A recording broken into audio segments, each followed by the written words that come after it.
dan bangsa Indonesia ada dalam pemeliharaan Tuhan. Ya, tetap berdoa terus supaya semuanya tidak terjadi hal-hal yang tidak inginkan, dan orang-orang yang ingin mengganggu ataupun membuat perkara, Tuhan sadarkan mereka untuk kembali jalan yang benar. Ya, nah sebenarnya firman Tuhan akan disampaikan oleh hambanya Ibu Ida Juna Sianipar. Beliau sudah 3 kali ini berarti berdiri di mimbar ini, ya kan? Dan ini yang ketiga, dan saudara persiapkan hadir, periksa lagi handphonenya. Jika masih belum di pesawat ataupun silent, ayo diperiksa untuk di pesawat silent ataupun dimatikan dulu sebentar supaya kita bisa konsentrasi di dalam belajar kebenaran firman Tuhan. Ya, saya undang Ibu Ida untuk kebenaran firman Tuhan.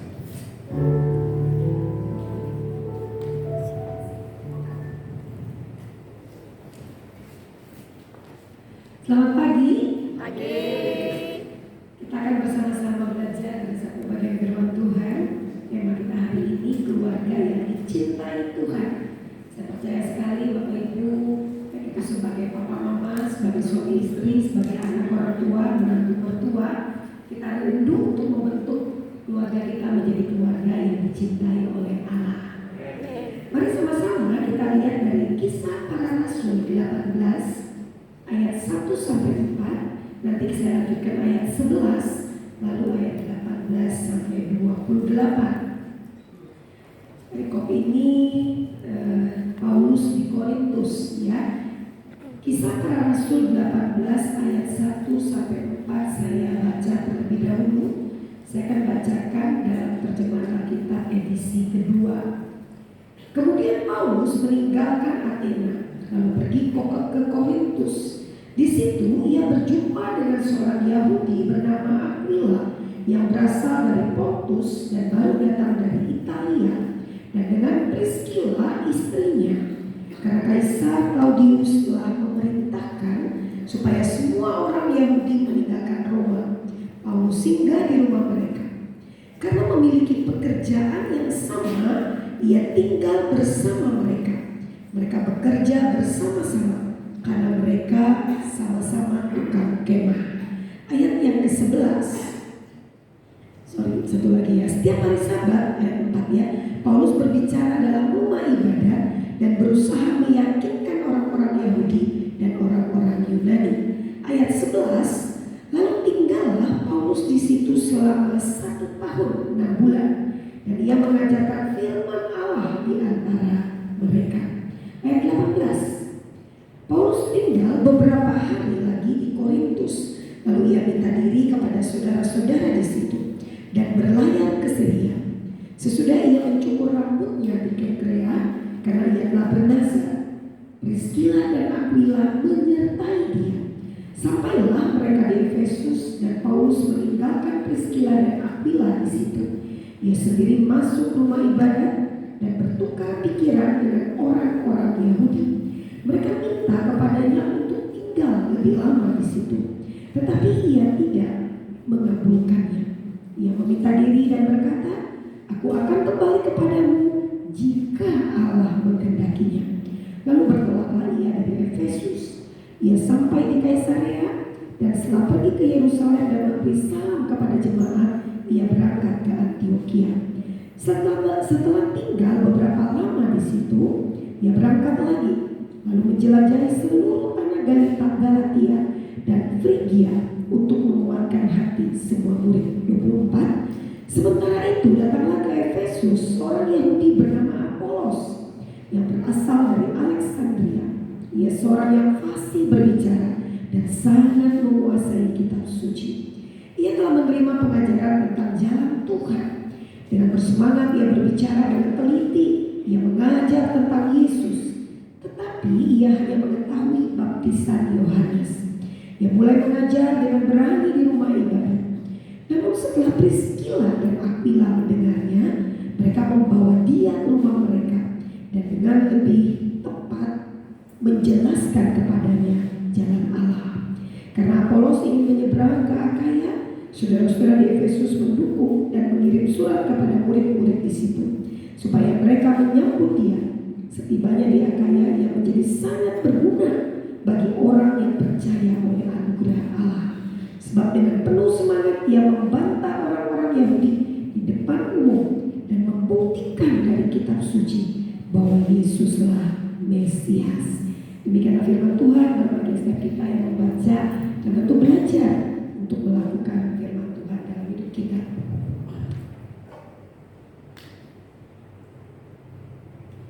Yes, tidak, jadi lebih halus kan ya. Bapak Ibu dan Saudara dikasih oleh Tuhan, ya, ada dua tipe keluarga Kristen. Ya, ada kita kan temanya keluarga yang dicintai Allah. Ada dua tipe keluarga Kristen. Satu adalah keluarga yang beragama Kristen. Ya. Jadi papa, mama, mungkin dari atas lagi, mak, engkong, gitu ya, semua Kristen. Kebawahnya menjadi Kristen. Yang kedua, keluarga yang sudah di dalam Kristus. Kira-kira kita bisa memahami kenapa saya membedakan ini? Satu keluarga yang beragama Kristen. Wih, banyak banget. Ya, mungkin hampirlah banyaklah. Tetapi agak berbeda ketika kita lihat keluarga yang sudah di dalam Kristus. Mari kita lihat dua tipe ini bagaimana membawa keluarga, ya. Tipe pertama, dia akan membawa keluarga melakukan rutinitas agama Kristen. Minggu, ayo ke gereja, kan gitu ya. Karena Kristen, kalau dia Hindu ke pura, kalau dia misalnya Buddha mungkin ke vihara, gitu ya, ke kelenteng, gitu ya. Kalau dia agama lain mungkin ke tempat ibadah yang lainnya. Tipe satu ini hanya membawa ya udah makan harus berdoa, karena terbiasa kan gaya kita ya. Bahkan seringkali Bapak Ibu coba ingat-ingat dari kita belajar berdoa makan sampai usia sekarang, siapa yang doa makannya sama? Terima kasih Tuhan untuk makanan ini, sucikan dan kuduskan dalam nama Tuhan Yesus. Amin kan? Pernah gak doa makan mikir? Silakan ibu atau bapak tiba-tiba ditunjuk berdoa makan. Susah gak kira-kira? Tinggal berdiri langsung kan Bu ya, berdiri. Terima kasih Tuhan, sucikan dan kuduskan. Kalau kita lagi agak rohani dikit, berkati mereka yang tidak mendapatkan makanan, kan gitu kan? Dan kita gak lupa kadang-kadang, pakailah saya untuk memberkati mereka. Itu agak lupa itu ya. Itu mungkin kalau tingkat rohaninya lebih tinggi kan gitu ya, kita minta. Kita lihat dari kecil diajari anak-anak, makan harus berdoa. Coba tanya lebih dalam lagi anak sekolah minggu atau anak remaja kita, kenapa makan harus berdoa? Oh, supaya gak keracunan. Lihat lagi ya. Sebetulnya kita berdoa untuk makan apakah cuma sebatas supaya tidak keracunan, atau kita lagi mensyukuri berkat Tuhan? Nah, poinnya kan banyak tuh ya. Tapi kita jarang sekali, pokoknya kamu mesti berdoa. Tipe pertama ini hanya membawa melakukan rutinitas agama Kristen. Harus perpuluhan, harus persembahan, rutinitas. Coba diselidiki lagi, tanya, kenapa harus perpuluhan? Kenapa harus persembahan? Kenapa harus melayani? Seringkali tipe pertama tidak menjelaskan secara tuntas. Ya, karena apa? Ya udah, karena Kristen itu cuma status agama yang ada di KTP. Ada yang lebih parah, Kristen ya, tapi cuma datang 2 kali dalam setahun ya, Paskah dan Natal gitu ya. Itu aja, yang lagi dia nggak datang. Kayaknya yang tipe yang itu kayaknya yang sudah itu lebih parah ya. Tapi yang paling mengerikan adalah kita tidak sadar kita cuma sampai ke titik menjadi keluarga Kristen tipe pertama. Jadi kita nggak pernah tahu lebih dalam lagi, sehingga Bapak Ibu ketika ada anak kita mengalami persoalan, dia nggak terbiasa menyelesaikan itu bersama Tuhan. Yang namanya rutinitas biasanya cuma akan menjadi sebuah kebiasaan saja yang gak membuat relasi yang dibangun dengan rutinitas itu gak akan dalam. Karena cuma sebuah rutin saja kan gitu ya. Tipe kedua adalah membawa keluarga menghidupi nilai-nilai kekristenan. Jadi kita betul-betul ajarin kenapa Tuhan suka dengan anak-anaknya yang dekat dengan dia. Tuhan suka kalau kita tuh lapor Tuhan, bukan lapor Pak ya. Lapor kepada Tuhan. Bangun pagi langsung bilang thank you Tuhan, masih hidup gitu ya. Kita kasih tahu, kita kasih contoh misalnya Marta dan Maria.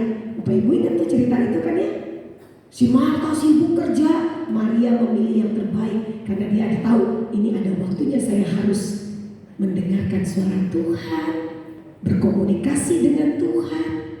Nah Bapak Ibu, kalau tipe kedua, orang itu akan berpikir bagaimana keluarga saya menghidupi nilai-nilai kekristenan. Kalau saya boleh pakai istilah lebih dalam lagi, berarti dikuasai oleh firman Tuhan. Itu akan menjadi poin penting kita. Kenapa banyak anak-anak muda, anak remaja, pemuda misalnya, mereka tidak begitu tangguh ketika menghadapi sebuah persoalan hidup. Jangan-jangan nih hari ini kita evaluasi Bapak Ibu ya. Bapak Ibu nanti yang akan menentukan kira-kira keluarga Bapak Ibu saat ini keluarga Kristen atau keluarga yang sudah di dalam Kristus. Karena menurut saya Kristen belum tentu percaya Kristus. Percaya Kristus seharusnya Kristen. Betul ya? Karena balik lagi misalnya kalau andaikan saya terakhir Bapak Ibu seringkali bertanya dalam khotbah-khotbah saya, siapa yang bisa menceritakan tentang pengalaman berjumpa dengan Kristus secara pribadi? Berarti bagaimana dia mengalami menerima Kristus sebagai Tuhan dan Juru Selamat? Kadangkala dari berapa ratus orang 10% dan sampai yang berdiri. Di situ saya langsung berpikir, Tuhan, jangan sampai yang terjadi di dalam komunitas orang-orang Kristen hanya menciptakan orang yang beragama Kristen. Jadi tidak sungguh-sungguh orang yang betul-betul mengalami Kristus itu. Karena kalau kita ngomong sudah percaya kepada Kristus, baru kita bisa ngomong di kedua ini ya, bagaimana nilai-nilai Kristiani itu kita hidupi. Karena itulah Bapak Ibu, saya mengajak kita belajar dari suami istri ini ya. Walaupun gak diceritakan tentang anak di situ ya, tapi nggak apa-apa lah ya. Yang namanya keluarga itu kan ketika seorang laki-laki bersatu dengan istrinya kan gitu kan ya, menjadi satu lagi, kemudian mereka membentuk keluarga, itu sudah keluarga menurut saya.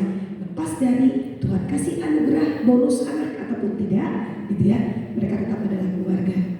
Pertama dikatakan tadi kita melihat Alkitab kita, mereka berasal, gitu ya, belajar dari pasangan Priscilla dan Aquila menjadi keluarga yang dicintai Allah. Saya percaya sekali kita semua ingin menjadi keluarga-keluarga yang dicintai oleh Tuhan. Mereka berasal dari Pontus, bertemu Paulus di Korintus. Kita nggak pernah tahu dengan jelas ya kira-kira ada kisah yang betul-betul menjelaskan enggak. Kita cuma tahu di dalam 1 Korintus ini mereka bertemu karena sama-sama tukang kemah, gitu ya. Dan singkat cerita, karena kan di dalam Alkitab nggak ada detailnya, dibilang akhirnya Paulus tinggal bersama mereka. Saya pikir luar biasa ya. Mereka ini dengan mau gitu ya, ini ada hamba Tuhan, dia tinggal di tempat saya gitu ya. Seorang yang begitu luar biasa dipakai oleh Tuhan gitu ya. Nah dari Priscilla dan Aquila ini ada 3 yang akan menjadi pembahasan kita. Pertama adalah keluarga yang dicintai oleh Allah adalah keluarga yang rindu belajar firman Allah. Bapak Ibu ingat dalam kitab Perjanjian Lama apa yang dibilang? Hai orang tua, ajarkan berulang-ulang kan tentang Tuhan itu. Esa Allah itu benar ya. Pada waktu kamu duduk, pada waktu kamu berdiri, dalam arti sebetulnya yang membentuk seorang anak untuk rindu belajar firman Tuhan harusnya keluarga. Adalah sebuah kesalahan kalau kita berpikir itu tugas gereja. Gereja menumbuhkan, iya. Kecuali Bapak Ibu, keluarga kita, keluarga Kristen tadi yang hanya melakukan rutinitas, gitu ya. Jadi saya mengajak Bapak Ibu nanti evaluasi, lihat keluarga kita masing-masing. Sejauh mana, gitu ya. Ini di ayat 11 kan dikatakan ya, mereka Paulus tinggal bersama Priscilla dan Aquila, belajar firman Allah. Tadi ayat 11 mengatakan lalu tinggallah Paulus dan ia mengajarkan firman Allah di antara mereka. Jadi ada sebuah kerinduan yang dalam, pengen belajar, lebih mengenal Tuhan. Kita nggak mungkin bisa mengenal Tuhan, apalagi ngomongin kehendak Tuhan, Bapak Ibu. Apa sih kehendak Tuhan bagi anak kita? Nggak bisa, mah kita tahu kalau andaikan kita tidak bawa mereka kembali ke firman kan. Ketika mereka mulai hidup mereka dituntun oleh kebenaran firman, kita percaya bahwa mereka akan dituntun dalam seluruh aspek hidup mereka dengan kebenaran Tuhan itu. Nah, di sini kita lihat sejauh mana Bapak Ibu. Dulu banyak sekali saya ya sudah cukup lama ya, waktu terkenalnya buku The Purpose Driven Life itu ya, hidup yang digerakkan oleh tujuan. Semua gereja pakai tema itu. Dan salah satu yang dibahas adalah adanya mimbar keluarga. Mimbar keluarga tuh ya mungkin seminggu sekali ya, mungkin belum bisa tiap hari kumpul bersama, terus mereka berdoa bersama, baca Alkitab bersama. Saya punya saudara ya, saudara jauh lah ya, dia di Manado, sekarang anaknya ada di UNER ambil kuliah. Setiap malam ternyata saya bingung, kenapa di jam ini pasti nggak bisa saya telepon atau saya kontak nggak dibalas. Terus dia bilang itu adalah jam doa kami, karena dia cuma suaminya meninggal pada waktu COVID yang lalu, berarti tinggal dia, anak laki-lakinya di Manado dan anak perempuannya yang kos di UNER. Tetap di jam yang sama mereka berdoa dan baca Alkitab lewat video call. Di situ saya belajar bahwa dia tahu. Saya bilang, aku merasa aku udah di situ kan Kak, dia manggil saya KKM. Kak, aku udah di sama anakku. Tapi ketika saya tahu ada Tuhan bersama dia, saya yakin itu cukup bagi dia. Karena Tuhan itu adalah Tuhan yang sanggup melindungi dia, menjauhkan dia dari hal yang tidak benar. Bapak Ibu, mari kita lihat dasar untuk bawa keluarga kita untuk bisa mencintai firman yang udah kita. Timotius belajar Alkitab atau belajar firman dari mana Bapak Ibu? Ada kalimatnya kan? Lois, Yunika kan? Itu nenek dan mamanya maksudnya ya. Kita lihat lagi, kita nggak ngomongin soal ini ya dari nenek ke mama, terus ke Timotius. Dan kita lihat betapa Timotius dalam usia muda dipakai Tuhan dengan luar biasa. Sangat luar biasa, dia bahkan dibilang, wah, jangan kamu dia untuk dipakai Tuhan itu sampai dibilang jangan seorang pun menganggap engkau rendah karena engkau muda, tapi jadilah teladan dalam kasih, dalam apa gitu, kesetiaan, kesucian. Dia hidup di tengah-tengah zaman yang juga gak beres. Tapi ketika orang tuanya, mama, neneknya itu sudah mulai mengajar dia tentang kebenaran firman, nggak takut. Nah sekarang pertanyaan bagi kita, saya tidak tahu Bapak Ibu ya, apakah kami baca Alkitab di kamar masing-masing, ya puji Tuhan bagus juga. Tapi ketika kita ngomong keluarga, kok indah juga ya. Ketika kita lakukan satu keluarga, nggak usah tiap hari, karena kan kadang-kadang semua punya kesibukan masing-masing. Mungkin seminggu sekali duduk bersama, baca firman gitu ya, gantian yang mimpin kan. Jadi menarik untuk mereka gimana sih cara belajar firman dari orang tuanya. Bapak Ibu, kalau kita berkata Tuhan aku pengen menjadi keluargaku dicintai oleh Tuhan, Tuhan juga ingin kita mencintai, kita rindu terus untuk belajar firman Tuhan. Bapak Ibu, kita berkata mungkin ya kan kita cukup hari Minggu kita ibadah, atau kita ikut persekutuan wanita, atau kita ikut persekutuan komisi pemuda, komisi bapak atau yang lain-lainnya. Percayalah itu tidak cukup untuk membuat kita terus belajar firman. Perlu ada kita dan Tuhan betul-betul belajar dengan serius kebenaran firman Tuhan ini. Nah itulah yang saya rasakan. Makanya luar biasa, dua suami istri ini kadang betul-betul dipakai. Kita lihat dia bagaimana namanya tercatat di dalam firman Tuhan. Nah balik lagi, karena ada kerinduan untuk belajar firman, mengajak keluarga kita untuk mencintai firman Tuhan. Kedua adalah keluarga yang terlibat dalam misi Allah. Bapak Ibu, kalau saya misalnya, tapi nggak usah katakan lah ya, nggak usah katakan, tapi kira-kira ya, kalau anak-anak Bapak Ibu ditanya, Anda ya, kamu kenal Kristus, siapa pertama kali yang menceritakan tentang Yesus? Kira-kira anak-anak Bapak Ibu akan menjawab nama siapa? Kira-kira siapa Pak? Nama? Mama. Oh, mamanya, oh puji Tuhan gitu ya. Kalau dibilang mama, papa, oh puji Tuhan banget gitu ya. Tapi saya sering kali dalam acara-acara camp-camp remaja pemuda, rata-rata kalau nggak dari temannya, dari hamba Tuhan, betul nggak? Atau dari guru sekolah minggu, gitu ya. Jarang sekali pernah sekali ada dua anak bapak dan anak, dua yang angkat tangan. Saya dengar dari orang tua. Saya tanya kali, yang ngomong siapa? Papa, mama. Oh mereka gantian Bu Ida cerita tentang Yesus. Ada lagi satu anak, aku dari makku. Oma maksudnya kan ya. Kenapa? Karena papa mamanya tidak Kristen. Keren ya? Terus kamu jadi terus papa mama gak larang kamu ke gereja? Oh enggak. Saya ikut ya, diceritakan karena mak tuh suka nyanyi. Jadi mak ini kalian di rumah nyanyi terus kali ya.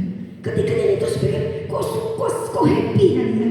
Mungkin dia bandingin, papa mamaku kok mencemberut ya. Kok ini mak kan gitu ya. Padahal Sabtin sudah lebih lanjut usia. Terus ditanya, terus akhirnya emaknya sering cerita. Cerita yang paling suka yang didengarnya adalah 5 roti 2 ikan. Karena emaknya suka bilang 5 bakpao dan 2 ikan. Dia bayangin bakpaonya itu kali ya. Terus dia merasa terpesona. Wow, 5.000 laki-laki bisa makan gitu ya. Terus Yesus itu siapa? Mulai diceritakan tentang Yesus. Akhirnya izin orang tua, dia ikut sekolah minggu. Bapak Ibu di sini dikatakan gitu ya, ayat 18 saya bacakan lagi. Paulus tinggal beberapa hari di Korintus, lalu ia minta diri kepada saudara-saudara di situ dan berlayar ke Syria. Bagian akhirnya Priscilla dan Aquila menyertai dia. Bapak Ibu mungkin kita tidak bisa ikut misionaris pergi kemana, kan semua punya panggilan masing-masing. Tapi sejauh mana kita tahu panggilan memberitakan Injil Tuhan itu bukan hanya tanggung jawab STH, MTH atau DTH atau apa itu ya, teologi bukan. Tanggung jawab untuk membawa misi Allah itu tanggung jawab siapa Bapak Ibu? Boleh saya bilang semua yang mengatakan diri pengikut Kristus, saya nggak mau bilang orang Kristen ya, karena kalau beragama Kristen kan balik lagi, belum tentu dia sudah mengalami Kristus. Kalau dia belum mengalami Kristus, gimana dia menceritakan tentang Kristus? Kan gak nyambung tuh. Tapi kalau orang yang sudah sungguh-sungguh keluarganya menjadi keluarga yang di dalam Kristus, dia tahu dia rindu untuk terlibat di dalam misi Tuhan. Itu yang dilakukan oleh Aquila dan Priscilla. Dia terlibat, dia pergi, dia menyertai Paulus dengan luar biasa. Dan saya yakin sekali banyak para hamba Tuhan juga membutuhkan itu. Bapak Ibu, hal sederhana sebetulnya kalau kita ingin terlibat dalam misi Allah, menjadi pendoa. Saya waktu itu sempat ngobrol ya, kadang-kadang kita pernah dengar berita ada toko atau hamba Tuhan yang jatuh ke dalam dosa. Pernah gak dapat tuh misalnya dicerita ada orang ngomong, nih ada nih pendeta nih jatuh dalam dosa. Dosanya terserah mungkin apa, tapi saya ingat sekali beberapa waktu yang lalu kali ya, sempat viral tuh. Karena banyak sekali di macam-macam udah disiarkan seorang katanya yang aktif di gereja jatuh ke dalam dosa. Saya kebetulan dapat formatan si ceritanya lengkap ya. Gue juga bingung kenapa kasih tahu saya juga nggak terlalu peduli sih ya, maksudnya kalau yang jelek itu nggak usah lah ya, kita jadi happy. Justru itu hal yang menyedihkan nggak sih ketika lihat itu. Terus saya tanya kepada dia, hamba Tuhan manusia, pendeta ini manusia nggak sebenarnya? Manusia ada yang sempurna? Nggak ada. Kalau tidak ada yang sempurna, bisa jatuh? Bisa.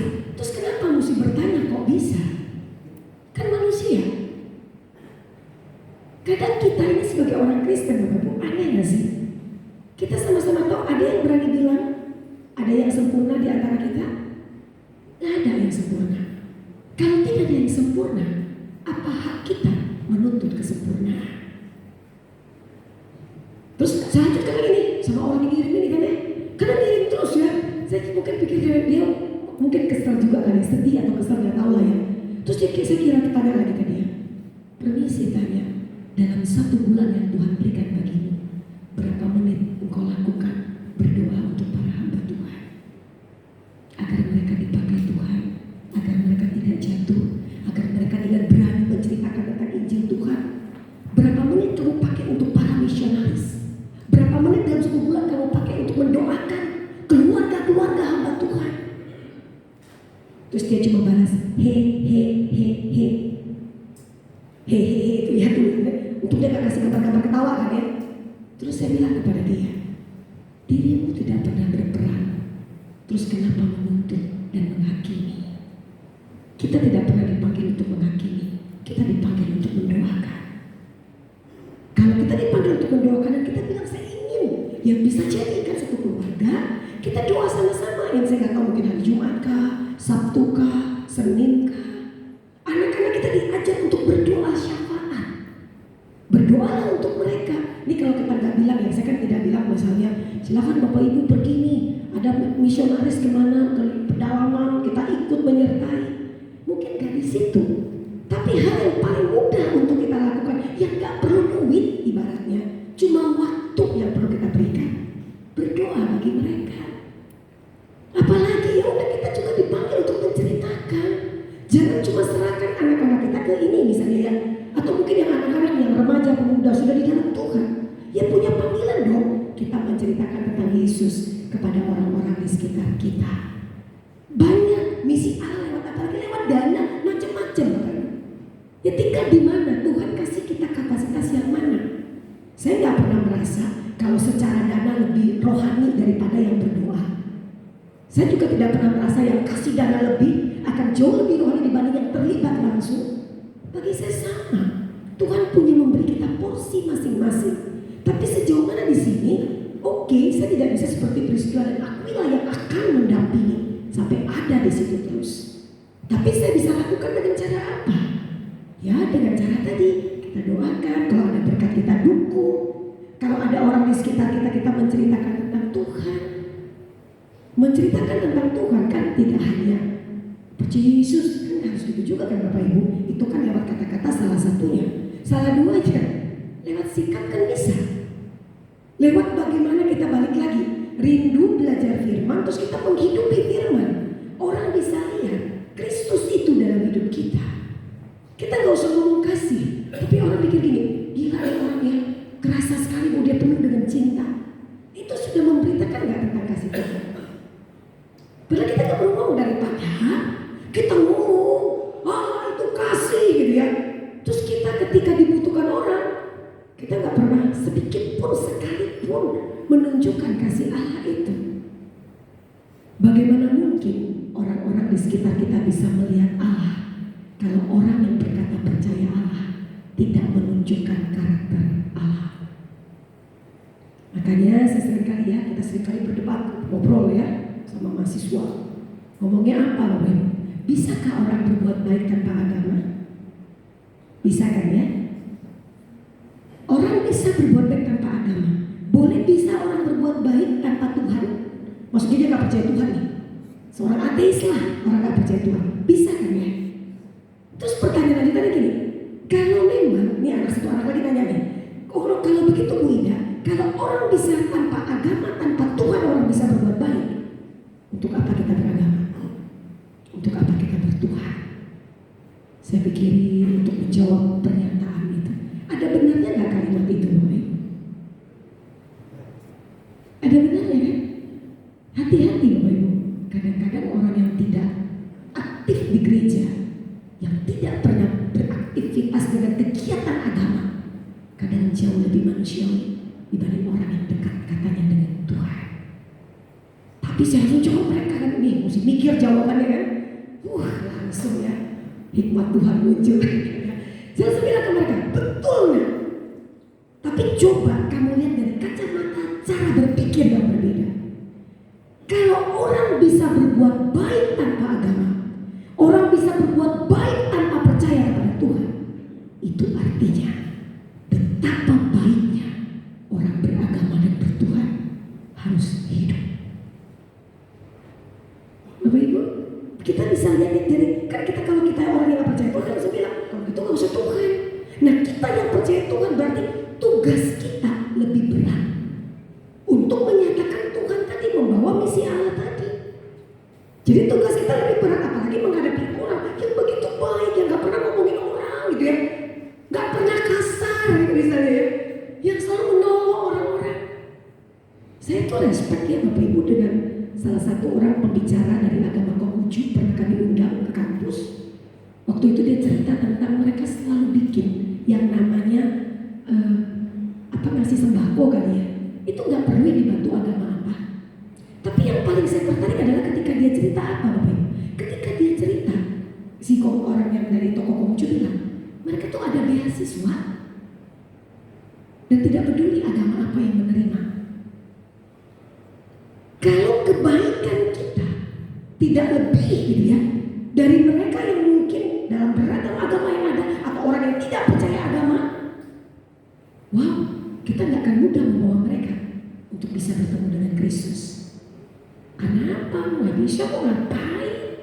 Tuh emaknya teman saya, dia nggak pernah aktif di gereja atau yang tidak beragama, lebih baik dari mama saya yang tiap hari ke gereja. Nah, keluar gak kan Bapak Ibu? Hati-hati Bapak Ibu. Keluarga kita nih namanya ya elah.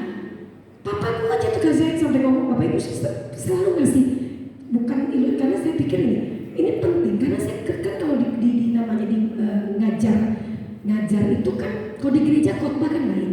Kalau khotbah di gereja anak remaja pemuda pasti baik-baik semua lah. Kalaupun nggak baik dia akan bisa sebisa mungkin baik kan gitu ya. Beda dengan kampus, mereka bisa lebih apa adanya. Dan saya sedih sekali ketika saya kalau ngobrol sama mahasiswa, tidak sedikit mereka yang berkata, saya tidak mau lagi Bu ke gereja, saya tidak mau lagi ngomong-ngomong Tuhan Bu, saya benci dengan kekristenan. Kenapa nah? Justru mereka kecewa karena orang-orang terdekat dengan mereka. Karena orang terdekat itu tidak bisa menyatakan Allah. Padahal orang yang dia ngomong dia mencintai Tuhan, mungkin di dalam, kalau dia cerita ya Bu Ida, kalau di dalam gedung gereja itu Bu Ida, nyanyi itu paling rohani dan Bu orang tua saya. Baru di mobil udah marah-marah kan Bu, ribut tuh papa dan mama. Nah lebih bagus kayak saya kan Bu, udah gak usah pakai Tuhan-Tuhanan lah Bu Ida. Tuhan itu ternyata tidak membawa pengaruh positif, bilang itu kalimatnya. Saya bilang, emak bapak lu aja yang gak beres gitu ya. Lu jangan bilang semua dong kan gitu ya. Tapi pada waktu dia ngomong itu saya langsung pikir, iya Tuhan ya, ternyata tanggung jawab Bapak Ibu dan saya sebagai orang percaya Tuhan gak mudah. Gak hanya sekedar kita ngomong percaya Yesus ya, enggak. Tapi apakah mereka bisa melihat Yesus yang hidup itu di dalam diri kita? Kulihat di wajahmu, tolong itu kan ya, kemuliaan Tuhan. Benar kemuliaan Tuhan? Atau bilang hantu ya. Betul ya, orang lihat kan kemuliaan Tuhan itu. Dia melihat, ingat cerita Musa habis dari itu ya bertemu dengan Tuhan tuh ya. Dia keluarkan orang-orang bilang, engkau begitu, wajahmu begitu bersinar, berkilau. Bapak Ibu, orang yang dekat dengan Tuhan itu ternyata bisa terlihat. Mungkin dari senyumnya, dari kata-katanya, kali gitu ya. Nah, alangkah indahnya tiba-tiba Bapak Ibu dan saya keluar terus dia bilang, kulihat kemuliaan Tuhan dalam dirimu. Saya rasa itu sukacita yang gak bisa dibayar kali ya. Itu berharga banget saya rasa. Ketiga adalah, mari sama-sama kita belajar menjadi keluarga yang rindu untuk memuridkan. Itu paketannya. Satu tadi rindu dia keluarga kecil dulu, belajar firman, rindu belajar firman, rindu dikuasai firman. Masuk yang kedua, kita terlibat dalam misi Tuhan. Yang ketiga yang gak kalah menurut saya adalah keluarga yang rindu untuk memuridkan. Kenapa pemuridan itu begitu lambat dari beragam gereja, aliran apapun menurut saya? Saya bilang lambat ini dalam arti yang betul-betul membawa orang itu bertumbuh secara kerohanian. Kalau menurut saya salah satunya adalah karena kadang kita gak bisa pungkiri pemuridan itu sangat bergantung kepada para hamba Tuhan atau majelis atau pengurus komisi yang ada. Betul kan ya? Tapi kita lihat di sini Priscilla dan Aquila, Apolos kan ya? Padahal Apolos sudah dibilang dari dia seorang yang luar biasa. Tapi di situ kan Priscilla, Aquila kan udah belajar tuh Alkitab. Bapak Ibu lihat ya, kita nggak mungkin bisa ngajarin orang, membimbing orang kalau kita sendiri nggak tahu. Makanya sebelum peristiwa ayat 24 sampai 28, tadi ayat 11 dikatakan apa? Mereka belajar dari Paulus, belajar firman. Dengar nih Apolos ngomong, ya nggak beres nih kan gitu kali ya, kurang dalam lah kali ya. Karena kan tadi dibilang Apolos cuma dari baptisan Yohanes. Nah dia mulai ajakan, ayo nih.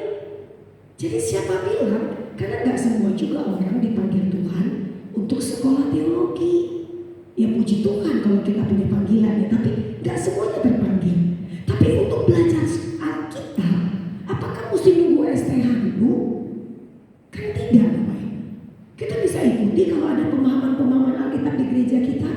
Sekarang malah lebih canggih lagi. YouTube banyak banget, bener nggak? Kok kita pengen lebih dalam itu cuma cari ajaran yang sesuai firman ya, jangan cari aliran yang akhirnya beda dari firman. Firmannya sesuai nggak? Kita lihat lagi teksnya, Alkitabnya ngomong nggak? Di situ dikatakan dia dibimbing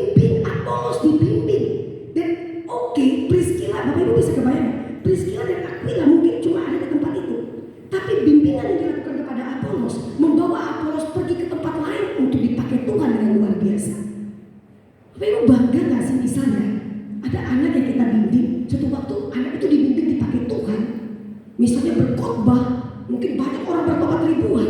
Kitanya tidak seperti itu, tapi melalui bimbingan kita kepada seseorang, orang itu dipakai oleh Tuhan dengan luar biasa. Bagi saya sama itu perannya, gak berbeda. Sama kayak guru itu. Bapak Ibu, kalau Bapak Ibu guru kan, ya udah kan dia cuma pegang 50 anak kan, atau mungkin tiap tahun ya, tiap semester 50 anak gitu ya. Kesannya cuma udah kerja gitu saja. Bapak Ibu guru juga sederhana katanya kan. Dan bukan tidak semua, jarang ya, mungkin ada 1-2 Bapak Ibu guru mungkin yang keren ya, yang luar biasa gitu ya. Tapi menurut saya mayoritas kan, ya udah karena kan ruang lingkupnya sudah hanya di dalam pendidikan di sekolah. Tapi hebatnya Bapak Ibu guru yang sederhana ini bisa membentuk orang-orang hebat ketika mereka keluar dari pembimbingan sekolah mereka, baik itu SD, SMP, SMA, kuliah gitu ya. Mereka mungkin juga mereka biasa saja, tapi alangkah luar biasa kita yang biasa dipakai Tuhan menjadikan banyak orang-orang luar biasa yang dipakai oleh Tuhan. Ini sama. Saya bayangin ya kita bisa. Kita lihat ada orang di sekitar kita, oh kita perlu ngajar dia tentang firman. Kita perlu memberitahu. Bila perlu kita jadi keluarga yang mungkin saya siap nih kalau ada orang mau belajar lebih, saya siap untuk mengajarkan misalnya. Tapi kita tentu harus belajar dulu, nggak bisa enggak. Jadi kita dipakai Tuhan untuk memuridkan. Nah ketika kita masuk kepada pemuridan itu, kita bisa nanti kita akhirnya tahu seluruh jemaat itu apakah hanya beragama Kristen atau sudah di dalam Kristus. Karena tipis, karena kita menilai seseorang itu kan dari yang terlihat, Bapak Ibu, benar ya? Oh dia aktif di gereja, pasti rohani. Dia aktif melayani, pasti rohani.